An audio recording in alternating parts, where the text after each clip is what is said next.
Some true crime cases are solved very quickly when the culprit decides to confess to their misdeed almost immediately after the crime was committed. Other cases take much longer to solve, but sometimes a criminal decides to confess years after the fact, usually when they're nearing the end of their own life. Number 10. In November of 1946, the residents of London, England, were told to keep their wits about them as the police started to suspect that a serial killer was operating in the city. This came after about 4 women, all of whom were street workers, lost their lives at the hands of an unknown attacker. The crimes immediately reminded everyone in the area of the famous Whitechapel murders that were committed by the famous serial killer Jack the Ripper, who to this day remains unidentified, despite several historians, authors, and investigators stating that they'd uncovered the culprit's identity. Newspapers started reporting that an attacker who they dubbed Soho Jack might be prowling the streets of London at night, and rumors started to swirl that more attacks were imminent.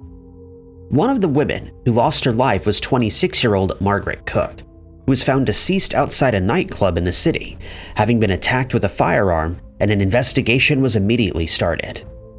It was discovered that Margaret grew up in Bradford, and at the time she was living a short distance away from Soho, one of the worst areas in London at that time. She found employment at the Blue Lagoon Club, where she was an exotic dancer, and she had a history with the law. While still young, she'd been arrested and sent to a juvenile facility, and as an adult, she was in the habit of using several different aliases, which made the investigation into her case all the more complicated. The police were aware that the Blue Lagoon wasn't just a nightclub, but that it also served as a brothel where several women worked.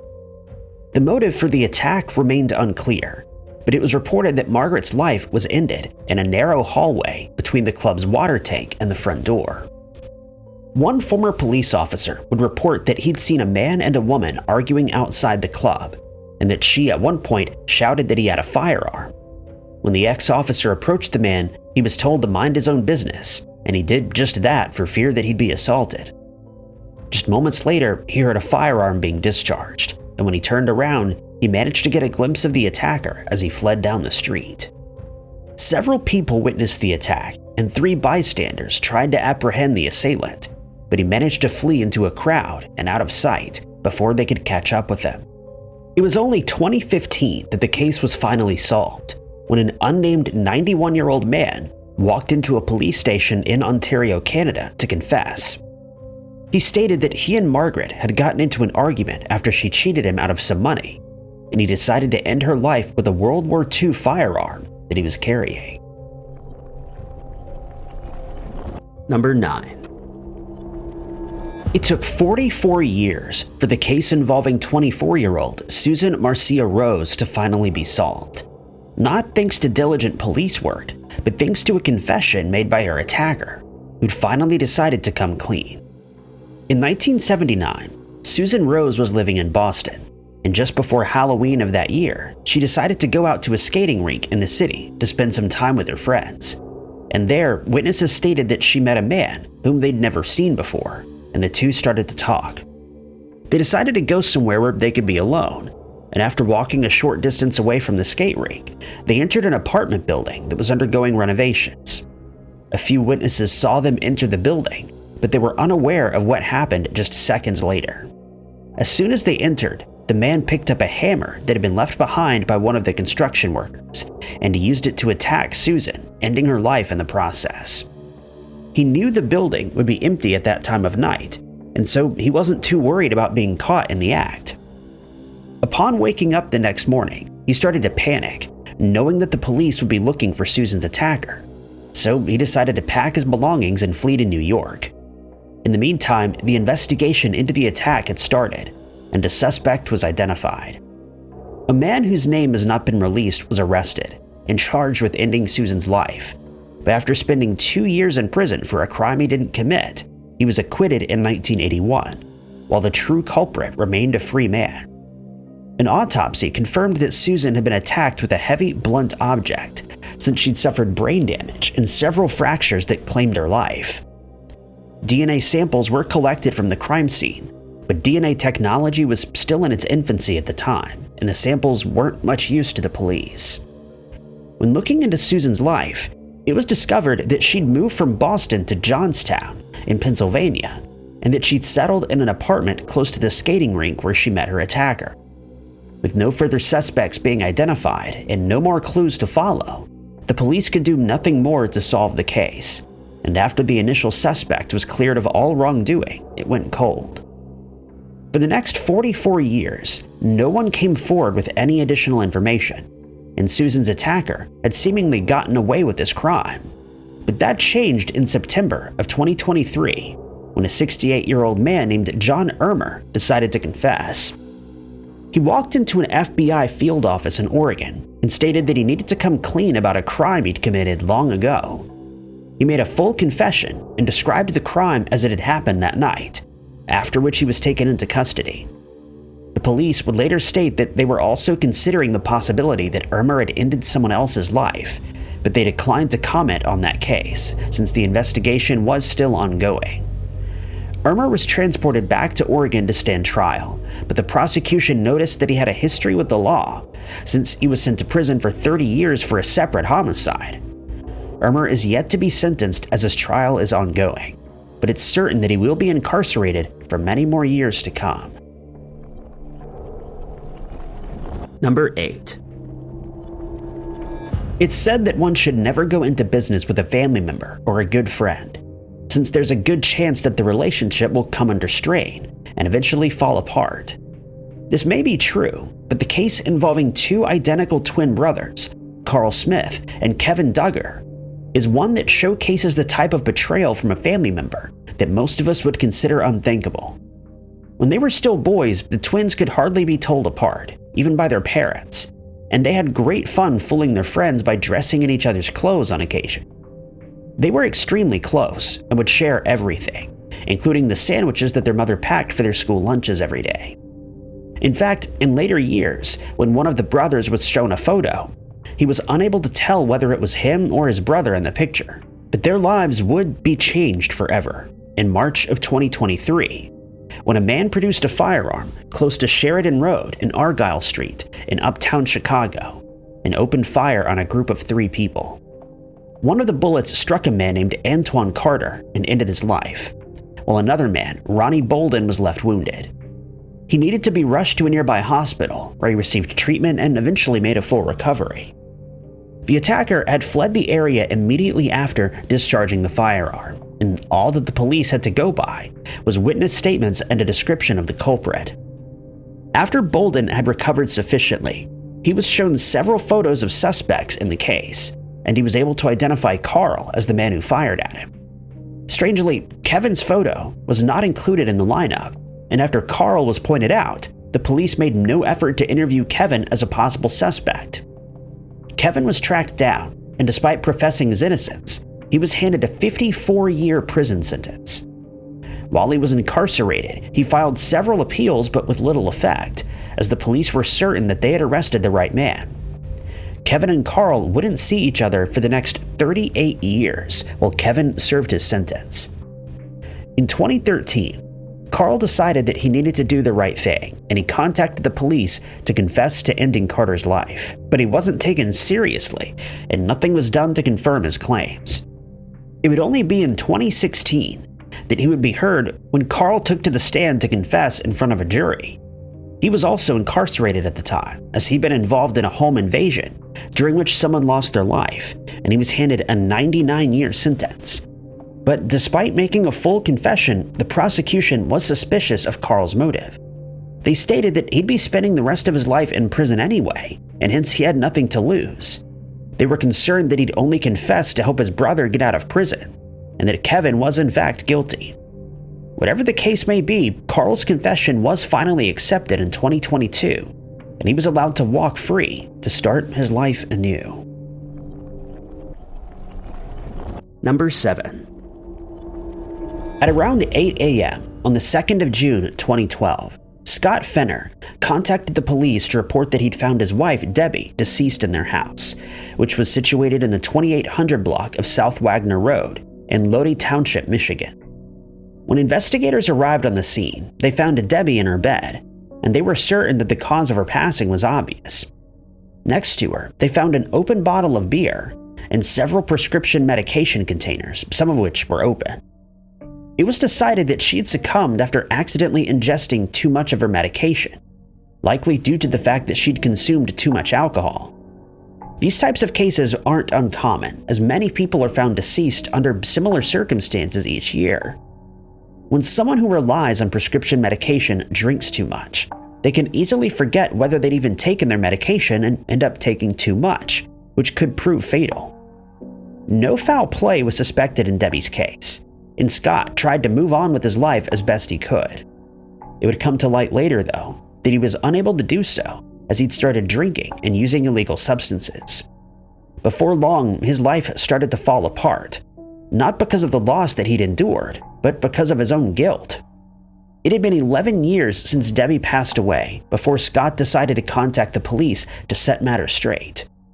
To their surprise, he visited the Green Oak Township Police Station in July of 2023, and there he made a startling confession. Scott claimed that in 2012, Debbie had been suffering from several different mental and physical ailments that were taking a toll on her, and Scott felt that he needed to do something about it. He and Debbie had already discussed the fact that her life was a misery and that she was likely going to pass away soon, but Scott decided to take matters into his own hands. On the morning in question, he devised a plan to end his wife's suffering. He confessed that he'd done some research and decided that he would use helium gas to end her life. On the night in question, he was ready to enact his plan, as he'd acquired all the supplies that he needed. He walked into their bedroom where Debbie was sleeping, and at around 2:30 a.m., he tied a plastic bag around her head. He then used a small rubber tube to feed helium into the bag, knowing that it would force the oxygen out of her lungs without causing any pain. Scott added that he'd been diagnosed with a terminal illness and that he needed to confess before he passed away. He was charged with failing to report a death and sentenced 1 day in prison, along with a $1,500 fine. Number 6. When 37-year-old Tony Peralta decided to confess to a crime that he committed in 2008, he told the police that it wasn't because he was gravely ill or because he thought he would eventually be caught, but because he was unable to live with the guilt of what he did to his ex-landlord, William Blodgett. 69-year-old William, who hailed from Roswell, New Mexico, was reported missing by his family in December of 2008 when they were unable to make contact with him. His girlfriend reported that she last saw him on Christmas Eve that year, and his family became concerned for his well-being. When they still had not heard from him 10 days later, his son Greg contacted the police and a missing person case was filed. Searches started on the 9th of January 2009, but with no information as to what William's plans were and where he might have disappeared to, the case eventually went cold. Several people were interviewed, including Tony, who was a tenant of Williams, and for a while he was considered a suspect, but no evidence could be found that he was responsible for Williams' disappearance, so he was never charged. No further suspects were ever identified, and it seemed as though Williams' case would never be solved. But to the surprise of the police, Tony decided to do the right thing by confessing that he was indeed responsible. On the 1st of May, 2023, he dialed 911 and told the operator that he needed to speak to the police as soon as possible. He provided them with his whereabouts, and when the police arrived, he was sitting on the curb outside a retail supermarket, perspiring and smoking a cigarette to keep his nerves at bay. He knew that as soon as he told investigators what he had done, he'd be going to prison for a very long time, but his conscience would not allow him to keep the secret that had been haunting him for 15 years. While being questioned, he admitted to ending Williams' life with a screwdriver and agreed to take officers to the site where he'd hid his body. He even went as far as thanking them for arresting him, and he was able to finally face the consequences of his actions. Number 5. Usually, when someone decides to confess to a crime they committed, they contact the police directly so that the process can be dealt with as swiftly and efficiently as possible. But this was not the case with 49-year-old James Earl Thomas. Strangely, even after confessing to his crime on a social media platform, he refused to be taken into custody, and he ended up in a tense and unusual standoff with the police that could have ended very badly. Thomas and his girlfriend, 49-year-old Vanessa Taylor, had been living together in Greenfield Park, Chicago for 3 years by the time that he made his confession in 2015. They'd settled into a house on the 4300 block of West Flournoy Street, but in June of that year, things took a tragic turn. On the 28th of June, Vanessa and her 28-year-old son contacted the police to report that Thomas was acting strangely and that they feared for their lives. When investigators arrived, they were told that he'd been burning grease in the house's kitchen, which he then poured into bottles to make explosives, though they didn't know what the explosives were for. The police ordered Thomas to come out of the house and surrender, but instead, he decided to make a stand. He cut the house's gas line and brandished a samurai blade while yelling at the police that they would have to burn him out of the house before he would surrender. Officers reported that he continued pouring grease into bottles while this was happening, and that he'd stuffed pieces of cloth into the bottles to create the explosives in question. He was later seen pacing through the house with 2 different blades, creating a very dangerous situation for the police to deal with. After some time, investigators were able to reason with Thomas, and he handed himself over. He was taken to a local hospital where he was evaluated and treated before being released the next day. It isn't known why no charges were filed against him. Just a few days later, on the 2nd of July, Thomas made a startling confession on Facebook. The police received a call from Vanessa's son, who asked that they perform a welfare check on his mother, since he'd received a few strange notifications from her Facebook account. In one post, Thomas stated that his girlfriend Vanessa was part of the mob and that she was attempting to end his life, so he ended hers instead. When they arrived at the house at 2 a.m., the police saw Thomas leaning out one of the windows, and he was adamant that Vanessa was out. He then went on to claim that he'd ingested poison 3 times that day and asked the police officers to fire at him so that his life could be ended. The house was rushed, and inside they found Thomas waiting with a blade. He was subdued with a taser and taken into custody, but Vanessa was no longer alive. She was found deceased after having been strangled with an electrical cord. Thomas was taken to Loretto Hospital, where he once again confessed to his crime, but he was unable to provide the police with a motive. Number 4. The twists and turns in the case of 24-year-old Gypsy Rose Blankard and her mother, 48-year-old Claudine, better known as Dee Dee, are so outlandish that they're hard to believe, and the details of the case left even the most hardened investigators shocked. From a young age, Claudine was somewhat of a problem child who was caught stealing on several occasions. Her extended family also believes she was responsible for ending her own mother's life, but this has not been proven.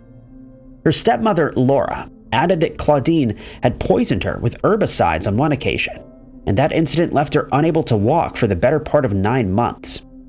She eventually got pregnant when she was 24 years old, and she gave birth to Gypsy Rose.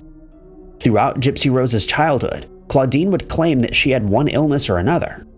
At first, she claimed that her daughter had sleep apnea, but as the years went by, she suggested more serious illnesses, such as muscular dystrophy, epilepsy, and cancer.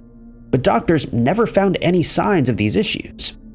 While doctors knew better, Gypsy Rose believed her mother, and she soon became convinced that she needed a high level of care, since her mother had persuaded her to start using a wheelchair in case she had a seizure or other type of medical emergency. A few doctors were seemingly fooled by Claudine's claims, as Gypsy received a prescription for a feeding tube and a breathing machine that would aid with her sleep apnea. She was also given several other types of medication, and on more than one occasion she underwent surgery that she did not need. When doctors found nothing wrong with Gypsy Rose, Claudine was always able to convince them otherwise by stating that she'd worked as a nurse's aide in the past and that she knew the symptoms of these illnesses. She also made it clear that her daughter was her whole world and that she'd never make false claims about her failing health. Furthermore, the mother and daughter seemed genuinely happy in each other's company, and no one suspected that something more sinister was going on. Claudine would shave her daughter's head to convince others that she'd undergone chemotherapy treatments, and then fed her certain medications that would produce symptoms similar to the illnesses mentioned. when a doctor started suspecting that Claudine was lying about her daughter's condition, she would simply find a different physician so that she could continue the charade. Eventually, the mother and daughter resorted to living in public housing when the rest of their family started to suspect that Claudine was lying, and they managed to get by on child support and disability checks. They moved to Missouri following Hurricane Katrina, but there, neurologist Bernardo Flasterstein realized that there was no reason why Gypsy Rose should not be able to walk, since tests that he ordered showed she was in perfect health. By 2010, when Gypsy Rose was 19, she had also started to suspect her mother, and she started planning her escape, but neurologist Bernardo Flasterstein chained her to her bed. She eventually met a man named Nicholas via a dating website, and on the 14th of June 2015, he followed through on a request from Gypsy Rose to end Claudine's life, and he did so with a blade, and the couple fled. Gypsy Rose then confessed to the crime on Facebook, and the couple was tracked down to Nicholas's house, where they were arrested. Gypsy Rose was sentenced to 10 years in prison, while Nicholas was ordered to spend the rest of his life behind bars. Number 3. When a family member is attacked and their life is ended, it's usually unthinkable that they might have been a victim of a serial killer. But in the case of 18-year-old nursing student Alice Eberhardt, that's exactly what happened, though her family would only learn about this disturbing detail decades after she was attacked. On the 24th of September, 1965, Alice was found deceased in her family's house in Fair Lawn, New Jersey. She'd been assaulted with a blade and a blunt object, but investigators were left baffled by the crime, since her family could think of no reason why someone would want to harm her. Many people were questioned, but they were all cleared of suspicion, and for the next few decades, no progress would be made in Alice's case. Her attacker had covered his tracks perfectly, and there was little hope that he would ever be identified and made to face justice for his senseless crimes. But in 2021, investigators received a call from one of Alice's old classmates, who urged them to take another look at her case, given that investigative techniques had progressed exponentially since the crime was committed. The police agreed, and all of the evidence collected in 1965 was re-examined in hopes that fresh eyes would notice something that had slipped under the radar 55 years earlier. It was around this time that a man named Richard Cottingham, who was serving a life sentence after being found guilty as the torso killer serial killer, started talking about his crimes in prison. He confessed that he'd ended the lives of 2 women, Lorraine Marie Kelly and Mary Ann Pryor, while active as a serial killer. And when the news of his confession broke, investigators realized that Cottingham had been living in the same area as Alice when her life was ended. They traveled to the Trenton State Prison, where he was being held, and asked to speak to him. For about 5 hours, they questioned him about his crimes and mentioned that they were revisiting Alice's case. But it was only during their second visit that he finally opened the subject, and on the 22nd of December 2025, he finally admitted he was the one who ended Alice's life after his health started to fail. He managed to write a written confession in which he detailed the events of that day, including how he managed to get into the family's house, the objects that he used to end Alice's life, and further details that were only known to the authorities. Today, Cottingham spends much of his time in the Southwoods State Penitentiary's infirmary thanks to his failing health that's left him wheelchair-bound, and the authorities are still hard at work in hopes of identifying his other victims. Number 2. One would think it's almost unimaginable that the police could somehow misplace a signed confession by a criminal, but that's exactly what happened in the case of 64-year-old David Jones, a criminal who has since passed away. In 1983, a man named Delbert Lou Luzader was living in Duval County, part of which was a dry county at the time, which meant that no one was allowed to buy or sell alcohol there. This forced many people to travel to other counties for their alcohol, and Delbert was no exception. His family told the police that he left his house on the 28th of May that year, and that he had planned on traveling to Nassau County, specifically Playbill's liquor store. He was expected to return with some alcohol later that same day, but failed to do so. Searches for Delbert and his 1970s Ford Ranger were carried out, but no sign of him was found until 5 months later. His family was informed that he'd been located deceased on the 18th of October, and that his body had been wrapped in sheets before being left close to Crawford Road in Callahan, Florida. It was believed that his attacker managed to sell his vehicle somewhere in South Carolina, but this remains speculation and it's never been recovered. A motive for the crime wasn't immediately evident, and before long the case went cold when no further evidence could be found. When the case was revisited, investigators were shocked by what they had found. The original detective notes were missing from the case file, and the notes that were found had deteriorated to a state that they were almost useless. The new detective in charge of the case decided to do what he could and started reading through the medical examiner's notes on the case, old newspaper articles, and he requested data from the files that were being kept in Duval County as well as Georgia. It took some time, but he was eventually able to create a new file on the case, using the little information that was gathered and the remaining pieces of documentation that could still be read and used. This process took almost 2 years, but at last, investigators were able to take a good look at the cold case, and it was then that they made a startling discovery that still leaves many people baffled. While visiting the medical examiner's office, one detective asked to see Delbert's case file, and he stumbled across an old interview with a suspect that had been identified, a man named David Wyatt Jones. In the notes, Jones admitted to being with Delbert on the day in question, and that he'd ended his life with a belt. He then disposed of Delbert's body near Crawford Street, where the tragic discovery was later made. When he confessed, Jones was already in prison for other crimes. In 1986, he'd ended the life of a man named Jasper Highsmith, and in 1995 he attacked and ended the life of Laurie McCrae in Jacksonville. The police have asked that anyone whose loved ones went missing between 1975 and 1995 in the Nassau County area come forward, as it's suspected that Jones may have had many more victims that have yet to be identified. Number 1. Elias Abu Elzam, a man who stands accused of being a serial killer, moved to the US from Israel with his family when he was still a child. As an adult, he was first employed at Piedmont Behavioral Health Center in Leesburg, Virginia, where he worked as a mental health technician.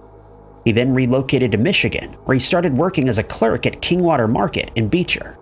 But he soon got into trouble with the law when he was accused of serving alcohol to someone that he shouldn't have.